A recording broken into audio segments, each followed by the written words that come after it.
ప్రతి రైతు క్రమశిక్షణ పాటించాలి, ప్రతి రైతు క్వాలిటీ మెయింటైన్ చేయాలి. మనందరం కూడా మిగతా వస్తువులు కూడా బజార్లో కొంటాం, షాపింగ్ వెళ్తాం, ఒక 5-6 రకాలు ఉంటాయి ఒకే వస్తువు, అందులో ఏది బాగుంటే అదే కొంటాం. ఈ రోజు వ్యవసాయ ఉత్పత్తులు కూడా అదే పరిస్థితి.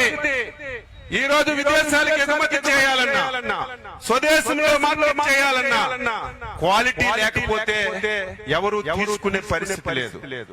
క్వాలిటీ లేకపోతే సరైనటువంటి ధరలు చెల్లినటువంటి పరిస్థితి లేదు. కాబట్టి మీ అందరికీ దయ ఉంచి ఈ సందర్భంగా కోరుతున్నాను, ఏదైతే మార్కెట్ ఈ 2 నియమ నిబంధనలు పెట్టిందో, నియమ నిబంధనలకు అనుగుణంగా మీరు క్రమశిక్షణతో ఉంటే నేను మాటిస్తున్నాను, చివరి ఆకు వరకు ప్రభుత్వం కొంటుందని చెప్పి మీకు తెలియజేస్తున్నా.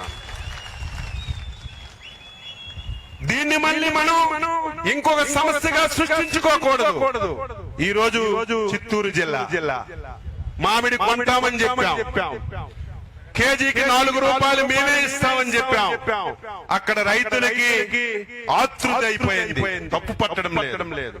ప్రభుత్వం ముందొస్తే కొన్ని డబ్బులు ఇస్తుందేమో, చివరగా కోసినటువంటి రైతులకి డబ్బులు ఇవ్వేదేమో ఆందోళనతో రేపు జూలైలో ఆగస్టులో కొయ్యవలసినటువంటి మామిడి కూడా ఈ రోజే కోసి పరిశ్రమల దగ్గరికి పంపిస్తున్నారు.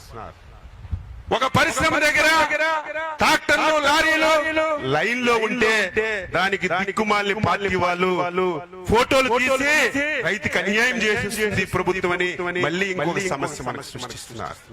పోనీ ఆ దిక్కుమాలిన పార్టీ, ఆ దిక్కుమాలిన నాయకులు 5 సంవత్సరాలు మనకి ఏమైనా చేశారా?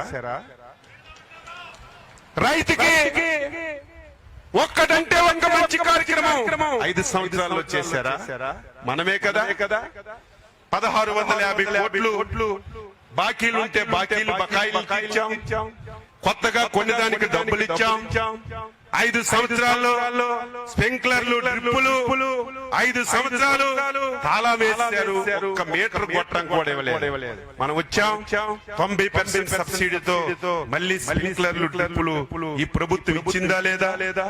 5 సంవత్సరాలు రైతుకి తక్కువ పెట్టుబడితో ఎక్కువ లాభం రావాలంటే యాంత్రీకరణ అవసరం. 5 సంవత్సరాల్లో యాంత్రీకరణ ఎక్కడైనా గత ప్రభుత్వం అమలు చేసిందా?